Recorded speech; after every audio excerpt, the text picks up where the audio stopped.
Akhandadhi, thanks you for coming on. Really appreciate you taking the time to have a conversation with me. Would you mind telling us a little bit about yourself before we get started? Okay, well, first of all, thank you very much, Tom. Really appreciate the invitation, and looking forward to a great chat with you. Okay, my name is Akhandadhi, obviously not necessarily the original name my parents gave me when I was born some years ago. I'm from Ireland, in Belfast.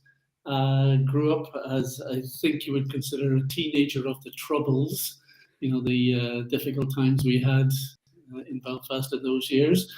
But I think my interest has always been in understanding who I am, the nature of existence, reality, and all of that. And I think in all my years, I've been a sort of consciousness explorer. And that led me to, of course, in the student years, the way we would explore consciousness was with whatever substances were available around.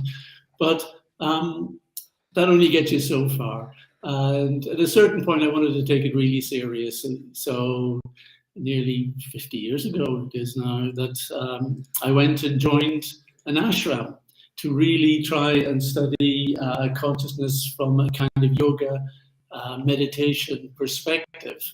And that's kind of been my journey, exploring the kind of the Eastern approach to consciousness, particularly through the philosophical traditions of Vedanta, which have their kind of other branches in yoga and in Sankhya metaphysics. So over the years, done different things related to that, a lot in education, academics. I've been working with the BBC for 33 years now, doing various pieces for them whenever they need something on Indian and particularly Vedanta philosophy. I managed a retreat center in lovely area of Wales. Wales is part of the UK, not so known to everyone, but did have a good result last night with the USA in the soccer. So that was a center which was really an open center for all types of exploration of ideas in philosophy, science, and personal growth, and exposed me to a lot of additional inputs and ideas which I really appreciated. So I think that's a little bit of my background. Now, tell me, Tom, your background also is in philosophy, is it? Yeah, I've been working in philosophy, doing debates and conversations for about 5 years. Got into it a little out of high school, actually. So it's been what I've made my living doing for quite a while now. But I'm an atheist, so I don't believe there's any God or spiritual anything, very materialist, physicalist kind of thing. So I think that consciousness is just an emergent property of physical processes in the brain, kind of an argument. Do you know what I would say to that? That's so 20th century. So yes. 20th century. Typically go with the idea that consciousness is just an emergent property of the brain actually doesn't work anymore. I remember doing a BBC interview. We were doing a little kind of discussion, and I was in the studio with the presenter, and online was a professor from Oxford University. And this is about 15 or more years ago. And he said, of course we know that consciousness is just an epiphenomenon of the brain.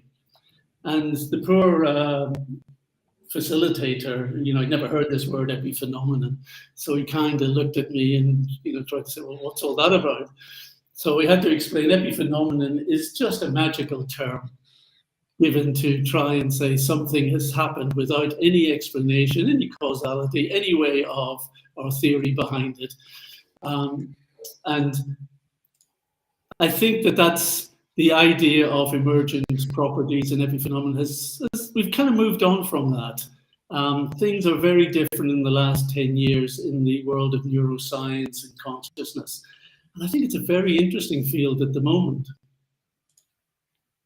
I have researched it quite a bit, and so from the experts I've talked about in neurology, cognitive science, philosophy of mind, most are physicalists still. Most are think it's still Oh, I think so. I think most are remain physicalist of some sort, but the concept of what physicalist means probably has extended quite a bit, and we're not really sure all that it entails.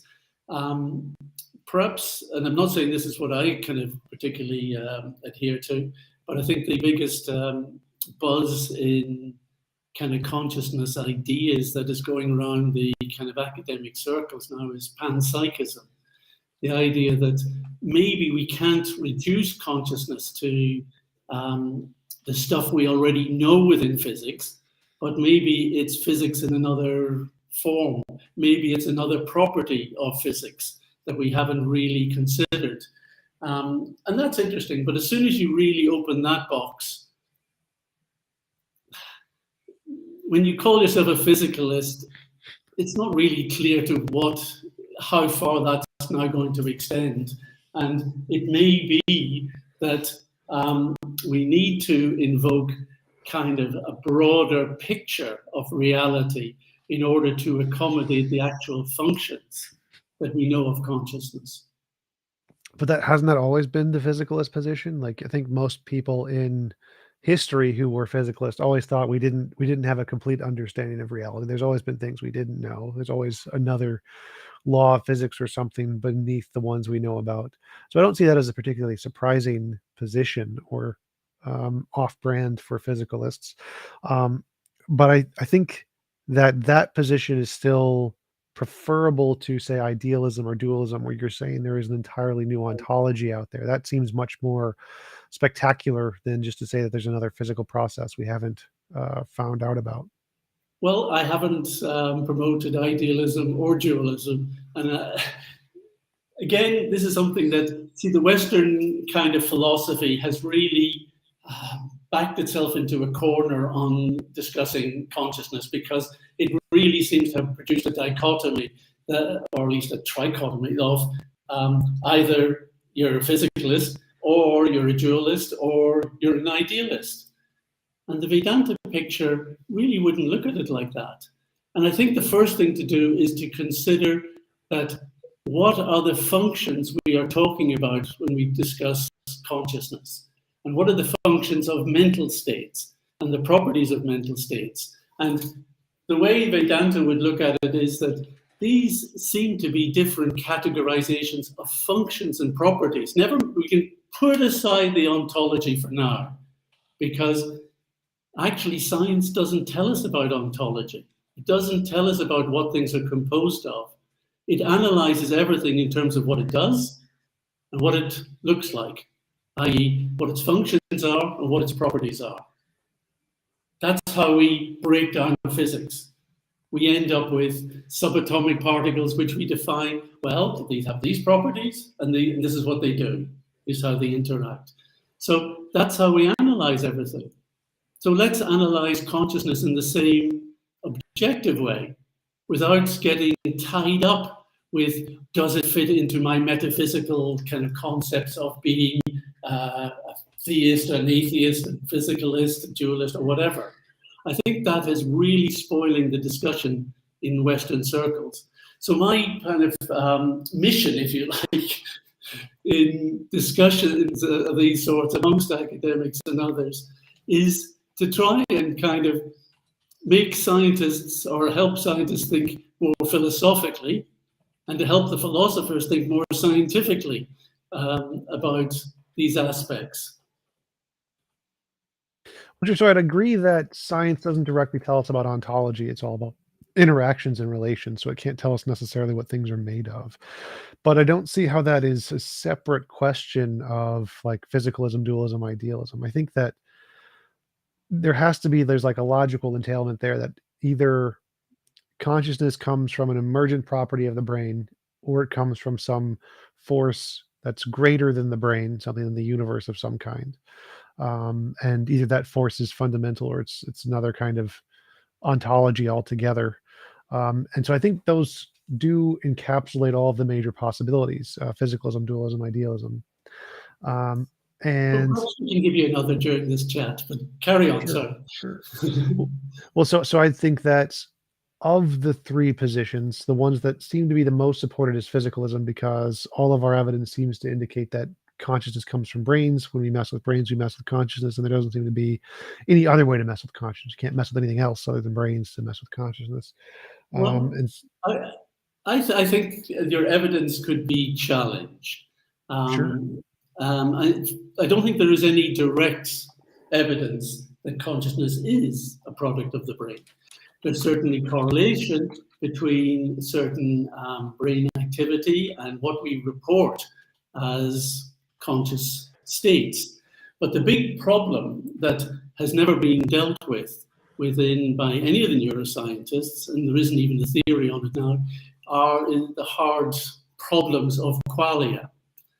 And that still requires, if one is going to have an explanation or a postulation, or certainly an assurance that consciousness is a product of the brain, then one needs to have some account of how the brain could possibly provide us two things.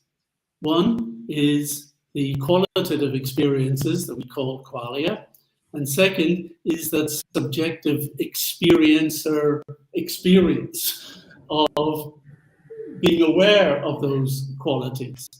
And I think John Searle summed it up right, and I don't agree with him on other things, but I think he was spot on when he said any account of consciousness has to account for what he called unified qualitative subjectivity. So those aspects are still the hard problem of consciousness. And I don't think there is anyone in the field of neuroscience who thinks that they've got that cracked yet. well, I would agree, but I don't think there's any alternatives that have it cracked either. So I think that no one solved that problem, but Now, using this induction, I think physicalism is probably the best bet. There's no harm in you having your favorite. There's nothing wrong. We all have our favorites in different ways, which is why I wanted to kind of study consciousness from a first person point of view. Now, the empiric method of science, if you look at kind of philosophy of science, is that it is very good at trying to analyze that which we kind of cast our gaze on and which we break down from a third party perspective. And it's brilliant at that, and it's designed for that. And it's, the results of that system are just stupendous. But it does struggle, and this is the admission, that when that process, that third party process, is applied to analyzing the world, when we look at it through our modeling in physics, we find no place to account for the very thing that is doing the observing, us as conscious beings. And we can say, okay, it must be in the brain, but that's so simplistic. I'm afraid that's a very simplistic kind of way of looking at it. And really, if before we kind of just jump to making an assumption, why don't we spend more effort on the actual a different type of scientific analysis, that which delves into consciousness directly? And that's the whole process of the yoga system.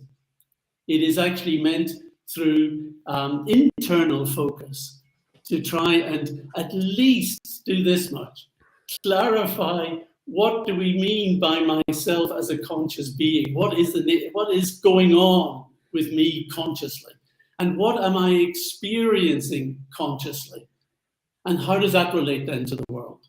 So I'm not in favor of just kind of claiming dichotomies and, differences of opinion and things. I think we can work together to look at consciousness from both directions.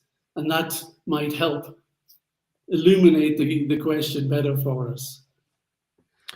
I think my initial concern would be is that the reason science stopped looking at introspection as a valid way to gain data is because of how many problems it has. There's tens of thousands of fallacies, biases, illusions, delusions, misconceptions, weighted thinking, all kinds of things that make our intuitive understandings very flawed. And the whole point of science is to filter those things out, to leave us with only the reliable ways of knowing. And it seems like what you're saying would open the door to those things and not have a way to differentiate the part that's just a figment of our imagination with reality. And so, well, let's just step back a moment. You're making very good points, and you're right. That's the scientific method has avoided those, particularly in its view of the outside. But we can't ignore our own intuitions. We each feel, I exist. We know I exist. I exist. I know I do. I experience stuff. I feel stuff. I have reason to believe I exist. That is an intuition. It's not something that science can prove to me. So therefore, I'm willing to accept something that science can't prove to me. That's the one thing, at least that much, I'm willing to accept. I am the witness of my thoughts. I am the witness of the actions of my body. That is my daily experience.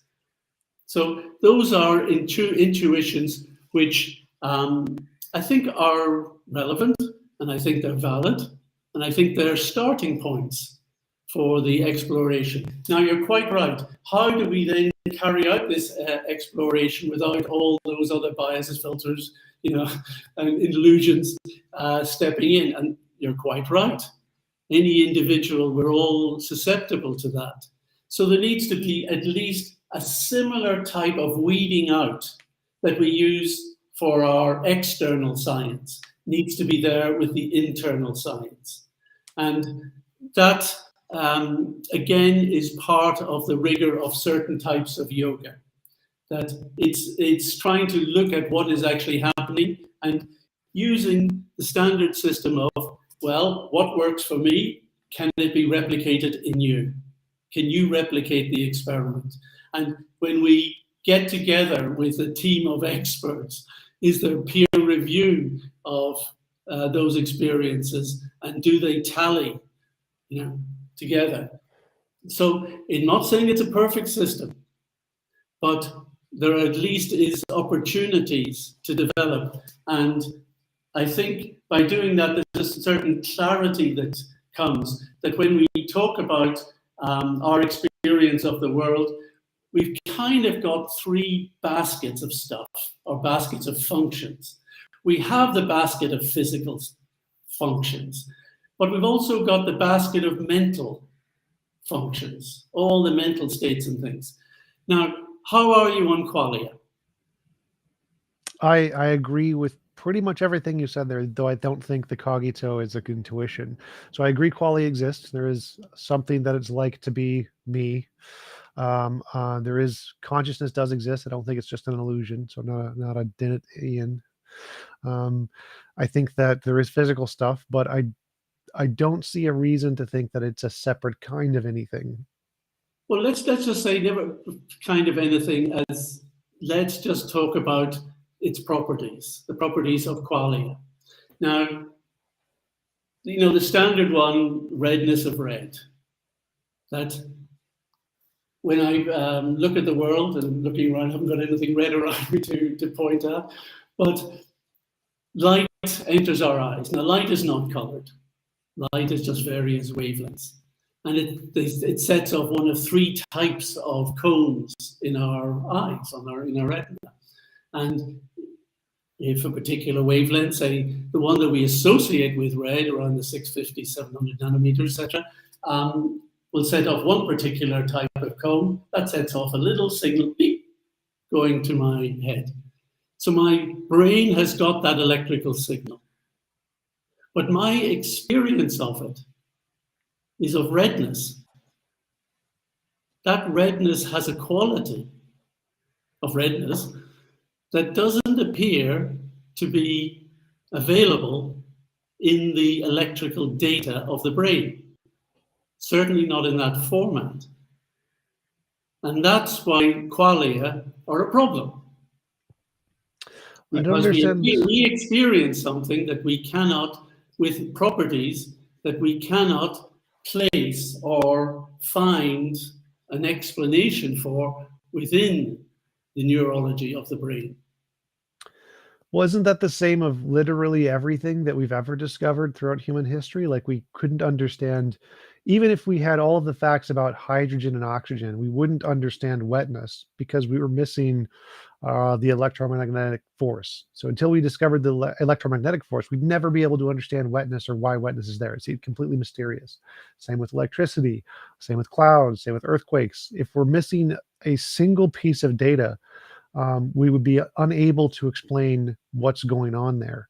And it doesn't seem to me like qualia would be any different. There just could be this extra law of physics out there that correlates electrical activity to create consciousness, and we just are missing it.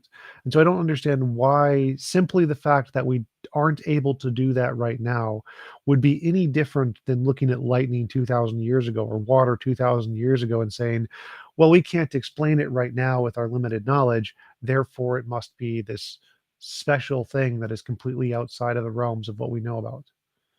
And that, again, is an article of faith in terms of qualia. There may be certain differences because at least with water and why it happens, it's a fairly straightforward system. But in terms of qualia, we've got a problem on it. And what I think is the correct approach is at least pop it into a different category that needs clarification. I'm not saying that it is impossible for some discovery in the future to be able to link it with brain activity. But at the moment, we haven't got that. So at least let's be clear that it's a different category that needs clarification. And Sure. Myself as the observer, the subjective viewer of that also needs a different category of thought and function, because that's a different property. I am not just my experiences, I am the experiencer of those experiences. So that puts it, gives us a kind of a set of three things that we need to deal with if we are going to account for my experience of the world. What is the difference there between the experiences and the experiencer? Because those seem to be the same thing to me. No, I experience this moment passes, a new moment comes, I experience that. But I remain the experiencer of both those moments, in fact, all the moments. So I'm kind of trans moment, if you like. I'm going across all these moments and experiencing each of them individually, separately, but as the same experiencer. Now, each time I have an experience, I may be moved by it, I may be impressed by it, I may even internalize it to make my way of thinking and experiencing and even my personality change. But that doesn't mean I am a different entity having the experience. And through the processes of meditation, this distinction between myself as the observer and that which I am observing within my mind, in terms of thoughts, emotions, ideas, sensations, and all of those things, becomes very clear. And that's a key element of even early stage meditation. What exactly do you mean by that? Because when I see any kind of experience must have an experiencer, or it's not an experience. That's true. And so for there to be a person who has experiences, there must also be experiences. So for there to be an experiencer, they must have experiences to experience. Otherwise, there is no experiencer either, because they're not experiencing anything. And so No, it seems that's like saying, at the moment I'm experiencing what's on this computer screen. So yes, I am the experience of the computer screen. Just before we came online, that screen went dead. So you could say I'm not experiencing anything on the screen anymore, but my ability to experience continues. So even during periods when we are not experiencing the world, and we know that happens even in deep sleep, it's meant to happen during anesthesia, and in other kind of circumstances, what we're experiencing is switched off, but we retain the ability to wake up the next morning and I am still the same experiencer, ready for more action.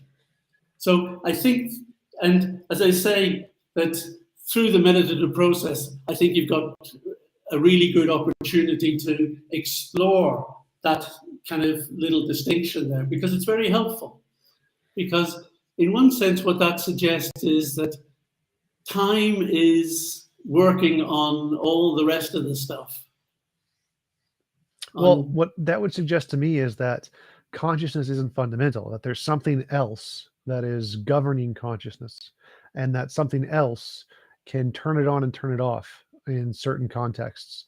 And what is doing that seems to be best explained by biology, brains, because if the brain was a conduit and was only picking up data, we wouldn't necessarily expect it to shut off consciousness when we sleep. The consciousness would still be there, and it would just not be connected to the brain or something along those lines. But that's not exactly what we see. We see the consciousness goes away. It's gone. Poof. Like the screen going off in many cases. Sometimes we have dreams, but that also seems to be explained by the brain. And so...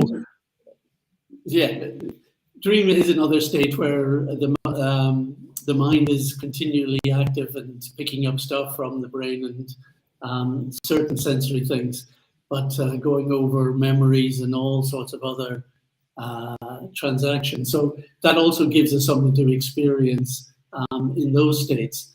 But within the connection between consciousness and the physicality, it depends what you want to experience. It's the example I gave is where we're experiencing what's on our screen. If the screen goes blank, yeah, then if I am allowing my dependency on experience to be something external, then you're right. It is controlled, or at least influenced by those external circumstances of physicality of the brain and the body. But that doesn't mean that brain and the body are the sources of consciousness.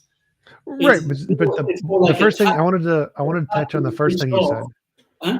I wanted to touch on the first thing you said, where because we know that consciousness can shut off during sleep, that means that it has to be governed by something external, right? Because there's clearly different states of consciousness when you're awake and when you're not awake.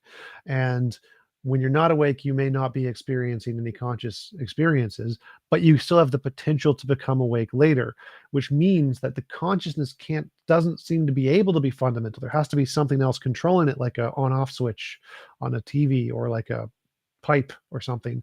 And that seems to indicate to me that a good reason to not believe consciousness is special.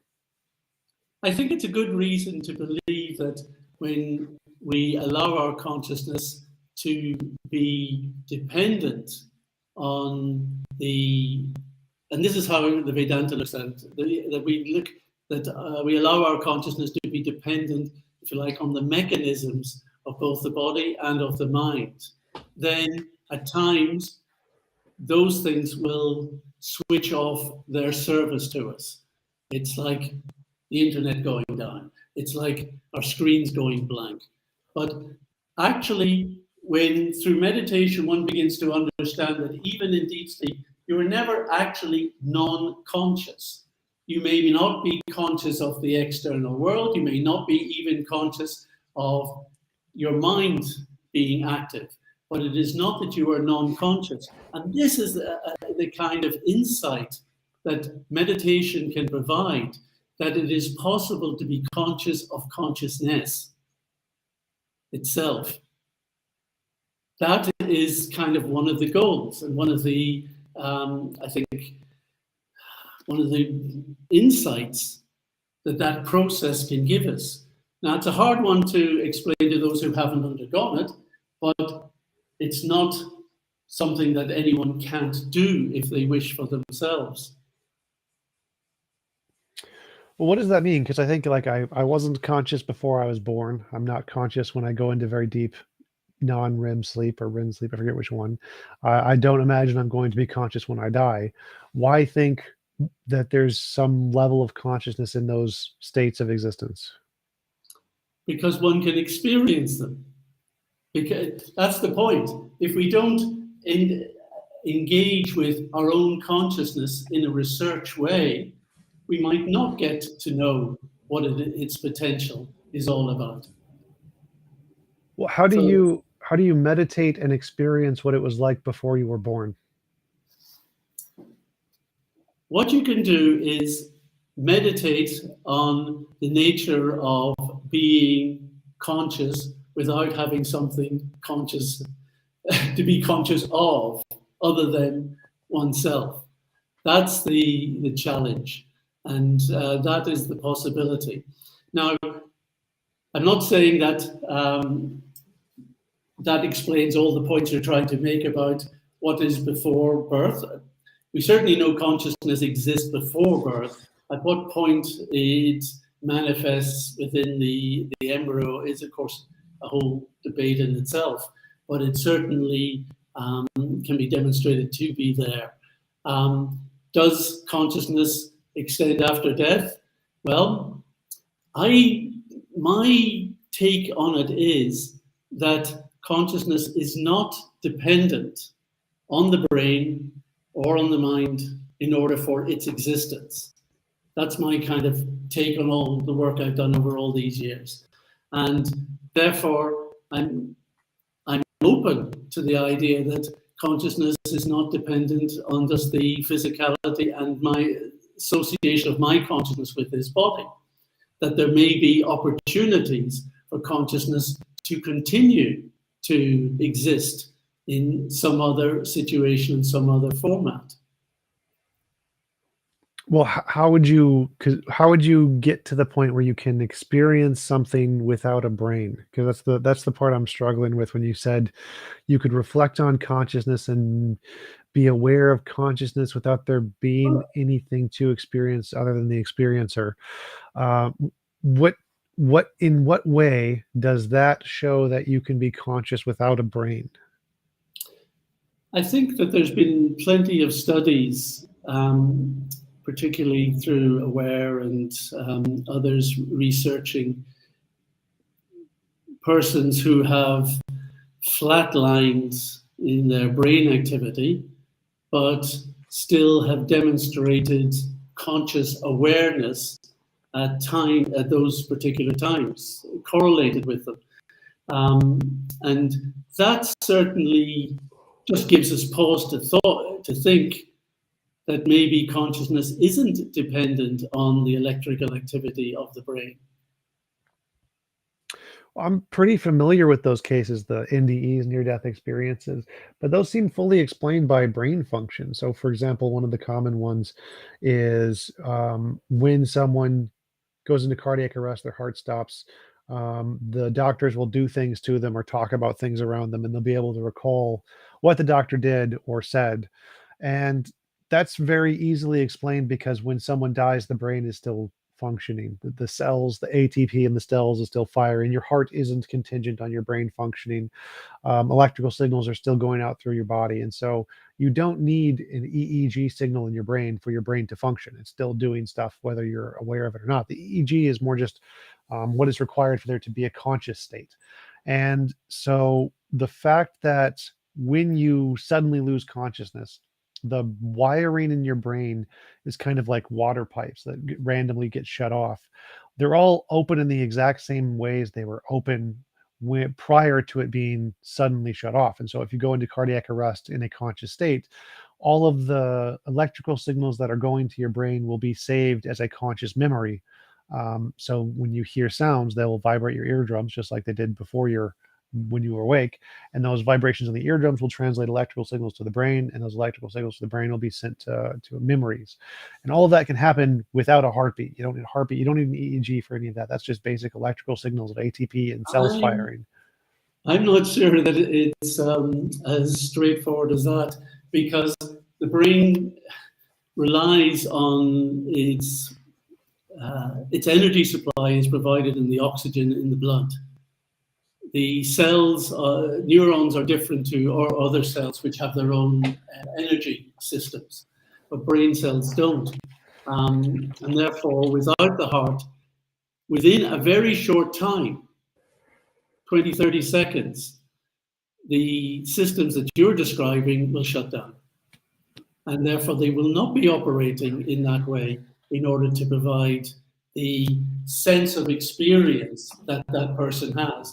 And then you kind of got an additional problem that if a brain in that sort of very low, even if you say minimal electrical state, is able to be correlated with actual aware consciousness. And some of the descriptions, I'm remembering one of my friends who had a very interesting out-of-body experience during a hernia operation, described the clarity of the activities that he was witnessing, and it was a fully conscious state which he was able to describe thereafter. It wasn't just something vague and memorized and something that he didn't feel he'd been through.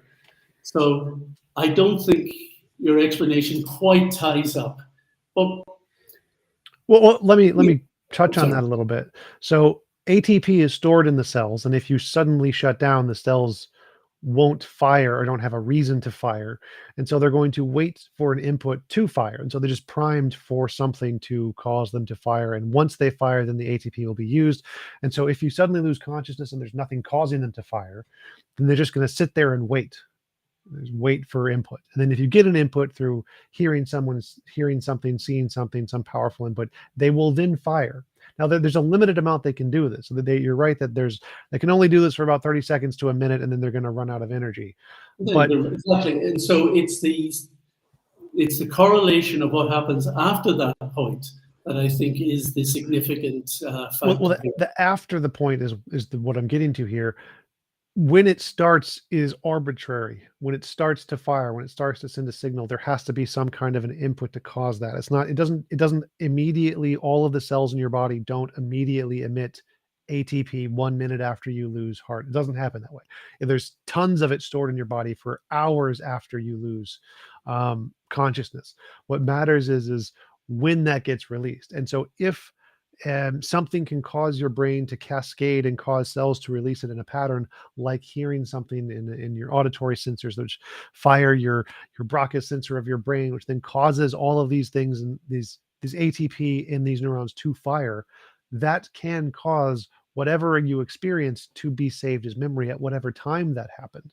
And that the same thing can happen for visual sensations or touch sensations, and they can be different or they could be at the same time. And so you can have a broad swath of memories that you get from different brain or different neurons in your brain firing ATP at different times to build a conglomeration of a memory there without any new ATP. You don't need any new ATP because it's all, you have trillions of or 100 billion cells in your brain, 100 billion neurons, and they all have ATP in them. And so as long as you have enough random coincidental firings, you can continue to build memories without any consciousness whatsoever for a very long time. It doesn't need to be replenished. I think you've extended a little analysis on ATP to give it a lot more power than most researchers and neuroscientists are willing to do on that one. But we'll agree to disagree that it has the potency. And also I would, there is a difference between when I have an experience of something and I recall that experience. It isn't just pulling out a file of something that I haven't been through before. It isn't like that. It's a different type of sense of experience. What do you mean? Because false memories are a thing where people literally think they had an experience they just didn't have. Yeah, false memories, but that's a different type of thing. That's uh, I think that's looking at something that where I put real experiences together to get a wrong answer. You What? know? So like one of the examples of false memory was there was a woman, she was watching TV of a famous actor. She fell asleep, and when she woke up, she had thought she had been sexually assaulted by this actor. She's never been in person with this guy. She just saw him on TV. So she wasn't like recalling actual things that happened. She literally just made it up and thought it was a real thing. She was recalling different things and putting them together to get the wrong answer. She was recalling this actor. She must have been recalling maybe some other trauma that either she had witnessed or gone through, and then putting them together like that. And that, yeah, good example of a false memory. But so why couldn't your experiences of consciousness or near-death experiences be the exact same thing? One of the tests that is used to try and corroborate what someone has experienced is to ask them afterwards about the resuscitation process and to ask them what did they know about what was going on to them prior to their heart being reactivated. And those who have claimed to have experiences during that flatlined period are able to give an interesting and an accurate description of that. And those who wake up and say they have no memories are also given the same test. Can you tell how you were resuscitated? And they'll just say something according to what they saw on Casualty or whatever, stand back, boom, and no, it wasn't like that at all. So I think that helps to at least give some credence to the fact that what they were experiencing was their memory and was their experience of what was going on, because it's a recall. I'm not following exactly, because that can all be explained by the process that is well known in neurology of what I've described, which is that the ATP is stored in the cell if it's not being used. If you have some kind of... You're giving too much credit to that. Well, this is just a fact in neurology. ATP can be stored in the cells for hours if it's not being used. And so it's not like... I think your argument is contingent on the fact that once you lose your heart, every single cell in your brain loses ATP in several minutes, and that's false. That is 100% false. I wasn't saying that, but they're certainly not activated to the point where we could say, oh, that is enough brain activity to account for consciousness. Oh, no, so I agree there. There is no consciousness. I'm saying there is no consciousness in the brain at this time. What it's doing is it's causing what your brain does to save memories. I'm saying that there's no consciousness does not correlate to the way these testimonies explain their experience. They account that I was conscious during this. It's like I am conscious. That's the thing. That's the thing I'm trying to explain. So you can have your brain cause completely... You can say that there's memories. You can say that there must be something that will stimulate and could be recalled as a memory, but it's not clear how you're tying that with the conscious experience. Right. That was the part I was explaining first. So when your brain shuts off randomly, every sensation you're having is being saved as a conscious memory. So something you recall as you being awake when this happened.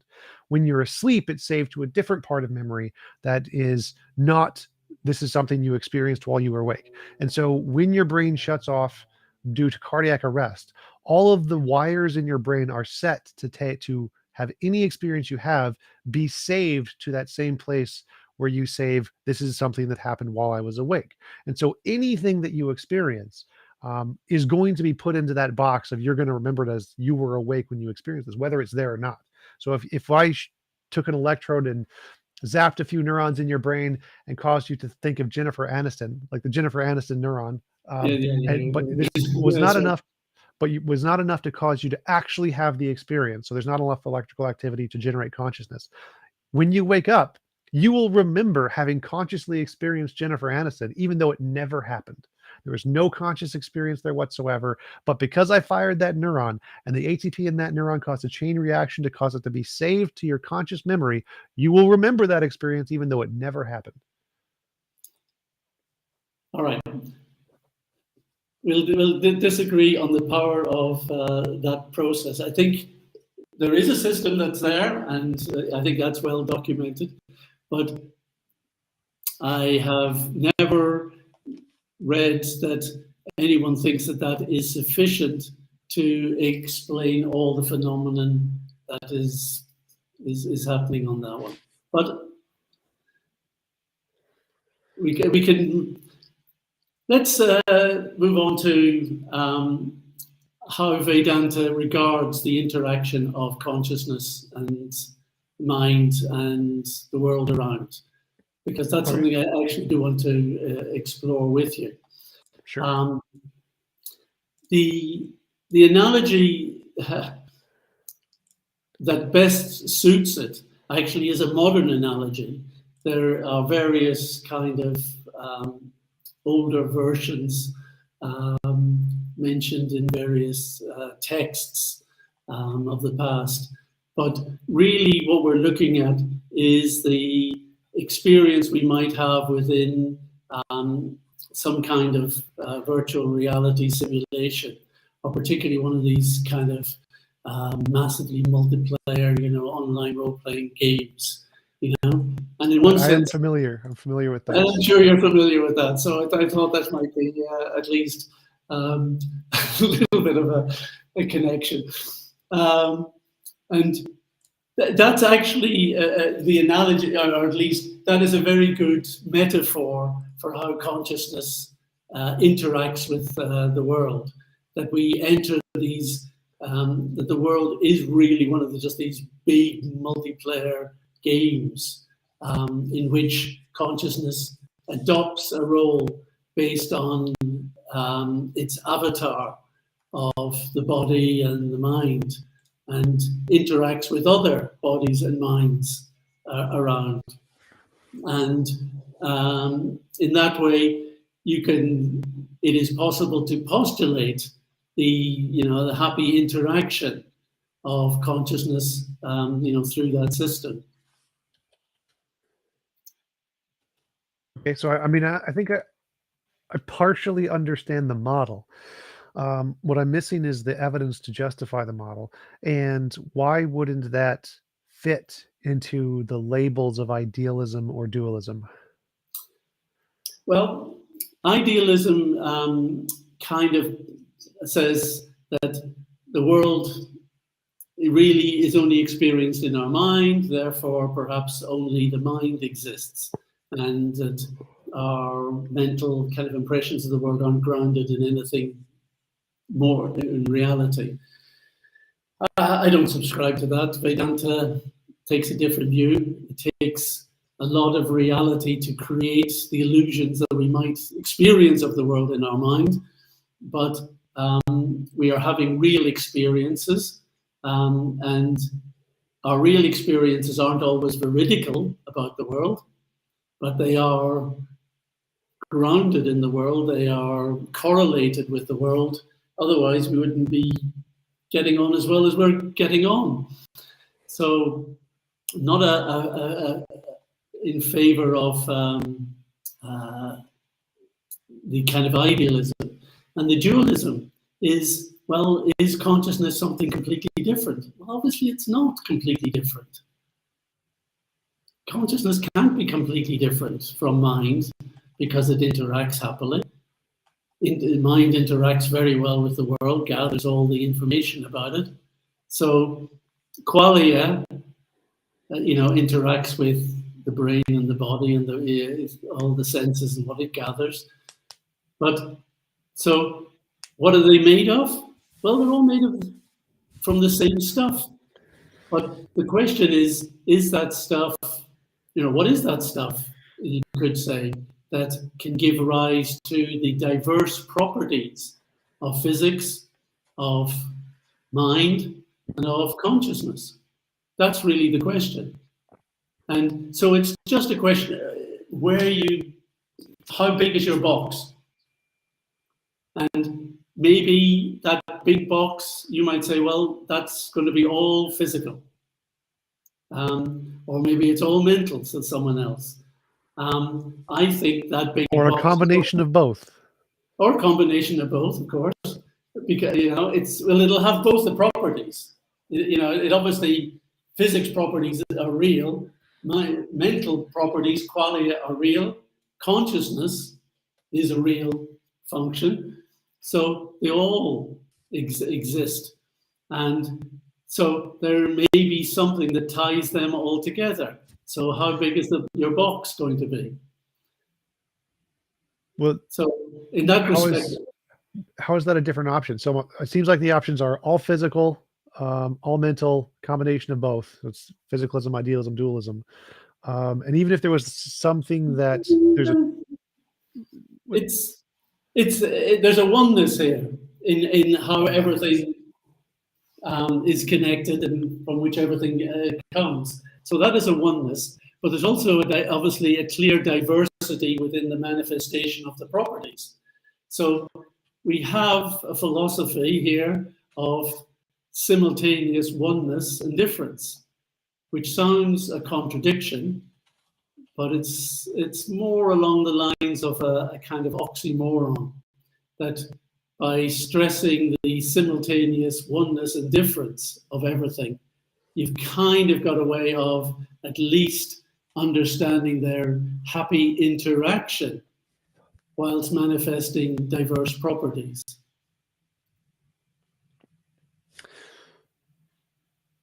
So I'm not seeing, so you're saying they are different things, but there's a like physicalism and idealism, or physicalism and consciousness are two existing things, but there's another thing behind them that creates both or something?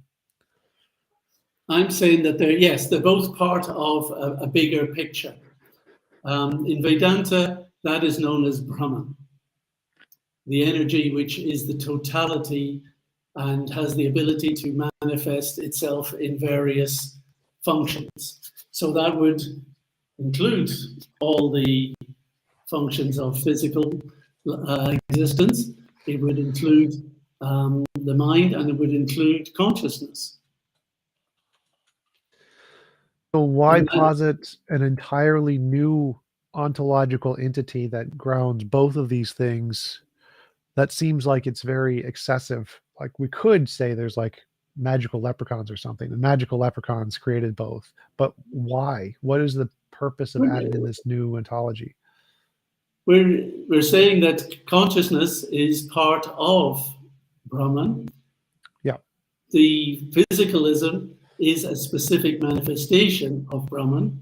And we know that the physics, we're trying to kind of get to the grounding of physics. And, we've got a long way down, we think, but we've got no idea how far further we've got to go. And at a certain point, we're going to see maybe a substrate that does link mind and physics together. And maybe by digging even further, we're going to find a substrate that links the functions of consciousness, mind, and physics. Now, I understand from your point of view, you think, well, that deepest substrate which will tie them all together will still be physical. My take on it is that it will be conscious. That's our difference. The ultimate source from which all these other properties come. Is it conscious or is it non-conscious? That becomes the kind of choice that I think any human being can make on this particular point. Now, it's not a question of idealism, dualism, or physicalism. It's just a question of what you regard as the nature of that absolute substrate which ties everything together. Isn't that the same thing? So, like, asking what is the nature of the substrate Whether it's conscious, that's idealism, or is it physical, that's physicalism? No, it's not. No. It's not. Say that the substrate is conscious isn't idealism, because that's saying that the idealism is tainted with its idea that the physical world doesn't exist. And we're not saying that. So is Brahman fully consciousness, or is he consciousness and also physical stuff? It's consciousness that can manifest as non-physical stuff as well as all other functions. It's Brahman, which is the full picture of it. It's a substrate. It's a substrate which can produce all the other stuff, all the other functions. And it's conscious. Yeah. Consciousness is what it is fundamentally. It's fundamentally conscious. Now that's the picture. Sounds a lot like idealism. Huh? Sounds a lot like idealism. It's not idealism, but no. Don't try and put a label to it. It's Vedanta. It's not. A lot of people do interpret Vedanta as kind of idealism, because they say that you're just saying consciousness exists, therefore physical world doesn't exist. No, we're not saying that. Well, so consciousness is pretty hot stuff, I think, and I would regard consciousness as being, I think it's the prime mover within this triumvirate, if you like, of physics, mind, and consciousness. I think it's the prime mover ultimately. And that's what we try to do through the exploration of the yoga system, to try and understand that what is the nature of me, the experiencer. And the nature of me, the experiencer, does not seem to be tied simply to this body, nor to the mind. And when I delve into it, it is possible to start experiencing consciousness as part of that conscious totality that is kind of is the substrate. So I understand your model, but I still don't understand why we would posit Brahman. Why would we need to posit Brahman, or this third entity, to explain anything? If you're going to posit that we can at some point link physics with mind and with consciousness, you're going to have to get down to something that works.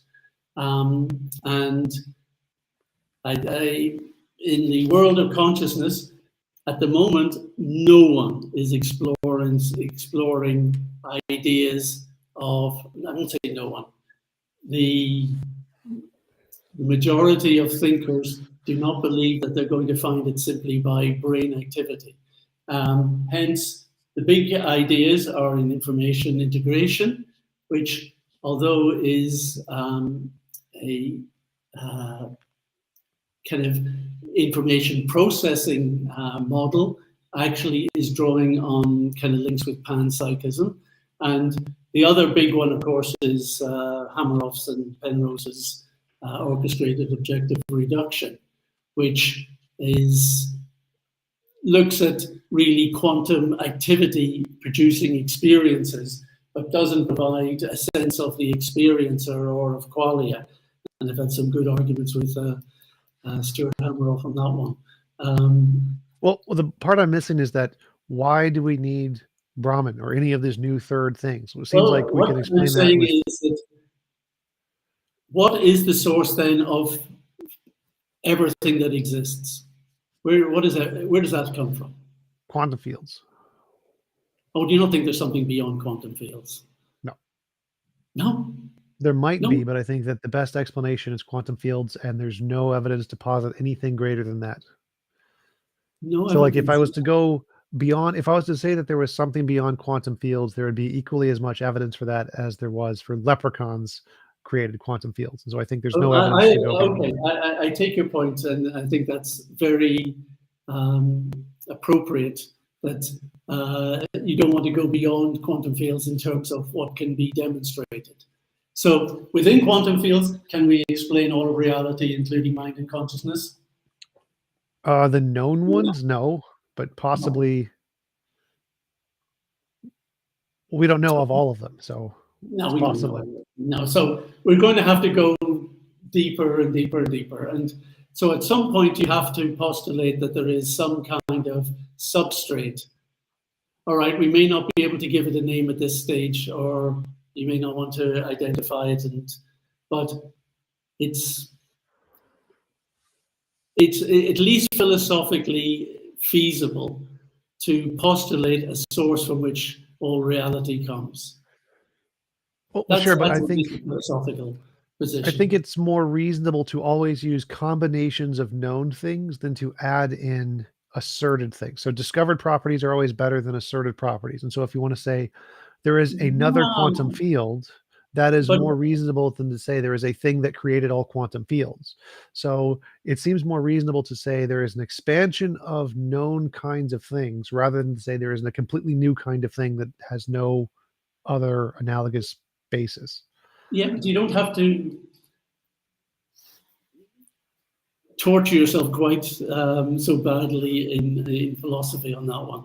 I think that you can at least understand that whatever I'm looking at, and particularly when I'm looking at it through the lens of physics and its quantitative process, I can only be looking at manifest properties. And therefore, I have to consider that what is giving rise to these properties. And I may not be able to go there yet, but you may not be able to delve further than that.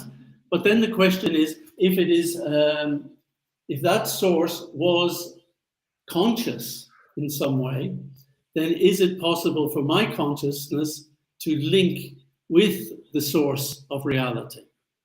And that's then the question that comes up through the yoga system. The idea of relational yoga, that my consciousness can link with other consciousnesses better than we are maybe just chatting here today, because we're not doing that directly. We're doing that not just via the medium of electronics, we're also doing it via the media of me speaking in this body, you hearing it in your body, you processing it with your mind, and we going back and forwards. But consciousness has the ability to directly relate consciousness to consciousness. And that is, again, a type of experience that can be explored and developed through the yoga system. So what we're suggesting really is that explore the material world as far as you like with physics. It's great. There's nothing wrong with that enterprise. Very happy about it. And we'll all kind of enjoy the benefits. But at the same time, it is a whole opportunity to explore the link of consciousness with this world and to explore the link of consciousness with a potential of the source as consciousness. And that's one that actually has given me a lot of fun and a lot of pleasure and a lot of personal insights. So I'm kind of attached to it for myself, and I would at least recommend it as, for those who are open to wanting to explore reality as much as they personally can. Don't just switch yourself off thinking, well, we don't have to worry about consciousness. I can't think about it because I can't analyze it without my intuitions leading me astray. No, you can do better than that. You can get into it. Gotcha. We do have a few questions from Winston's mom specifically. Winston's mom asks, what nakshatra rules his lunar mansion? The nakshatra is a particular star which would be sitting in my in the horoscope, and I have never done my horoscope. No idea. I wish I could answer you. I've got no idea whatsoever. It All right, sounds like your questioner probably has a better understanding and has already pegged me as a particular nakshatra. all right. And she also asks, are you familiar with Robert Thurman and Menla House? No, I can't say that. Would she like to kind of offer a little bit more on what they're involved with? We can wait and see if there's more messages Okay, that pop up. not doing well so far on these questions. All right, I think those are actually it for the questions so far. But we have been going for about an hour. It was a great conversation. Really appreciate you going on. Do you want to give any links or references where people can find out more about your work? All right. Well, really, the only thing that's kind of easily available is some video lectures I gave on consciousness and giving a kind of metaphysical picture that if we took consciousness seriously and if it was its own thing and if it was distinctive in its properties and functions from physics, would that give us a new insight into what we could explore within science, particularly biology, physics, and even cosmology? So that video series is available on YouTube. And just tap in Atma Paradigm. Atma is ATMA Paradigm. And thank you very much. Yep. Winston's mom said Robert Thurman is a professor of Indo-Tibetan Buddhist studies at Columbia University, and as well as the co-founder of the president of Tibet House U.S. Minla in service of H. Dalai Lama and people of Tibet. Well, thank you, Winston's mom. Sorry, no, I haven't. I'm not that familiar with the work. All right, cool. Well, thanks again for coming on. Really appreciate it. Really enjoyed chatting with you. All the best to your work and your own research and exploration of life, existence, love, and beyond. Yep, absolutely. Thanks again for coming on, and I hope you have a wonderful rest of your day.